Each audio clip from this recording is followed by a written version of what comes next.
Lorsque quelqu'un crée une salle permanente, il devient l'organisateur. Donc, dans ce cas-ci, on peut se rendre sur meet.google.com, cliquer sur « Rejoindre au démarrer une réunion » et la salle restera permanente si le champ est vide. Vous saurez que vous êtes le propriétaire de la salle si vous possédez le petit bouclier bleu qui est juste ici. Sachez que les enseignants qui ont un classroom, en fait, seront automatiquement propriétaires des Meet disponibles dans la bannière Classroom. L'organisateur a accès à certaines commandes, donc les voici.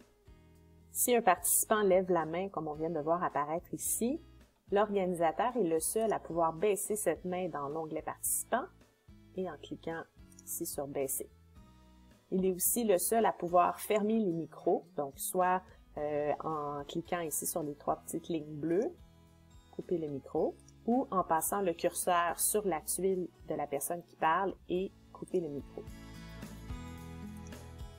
L'organisateur est également la seule personne qui est capable d'exclure un participant, encore une fois 3 petits points et retirer la réunion, ou en passant le curseur juste ici et exclure un participant. Il y a également d'autres commandes dans le bouclier bleu, donc on clique et on pourrait venir désactiver les messages dans le chat, empêcher les participants de partager leur écran.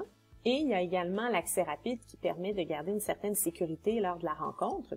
Pour voir ce que ça permet de faire, en fait, je vous invite à cliquer sur « Afficher tous les paramètres de l'organisateur ».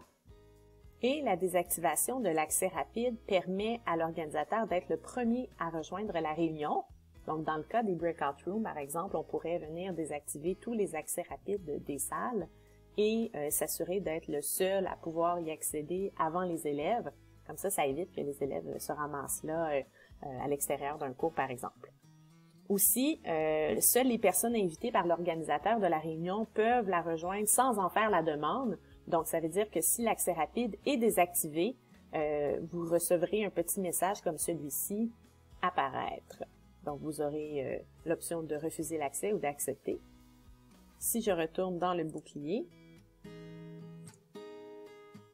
personne ne peut participer à la réunion de manière anonyme et seuls les organisateurs peuvent appeler un participant externe à la réunion. Donc, pour ce faire, le propriétaire doit cliquer sur « Afficher tout le monde » et ici dans « Ajouter », il pourrait passer un appel.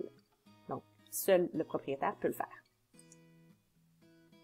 Une des nouveautés de Google, c'est que les paramètres qui sont dans le bouclier bleu vont rester tels quels, même si vous fermez la salle.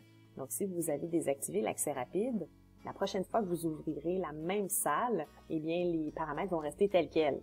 Alors, c'est ce qui nous permet de pouvoir empêcher les élèves de rentrer avant le prof. Donc, c'est de désactiver l'accès rapide.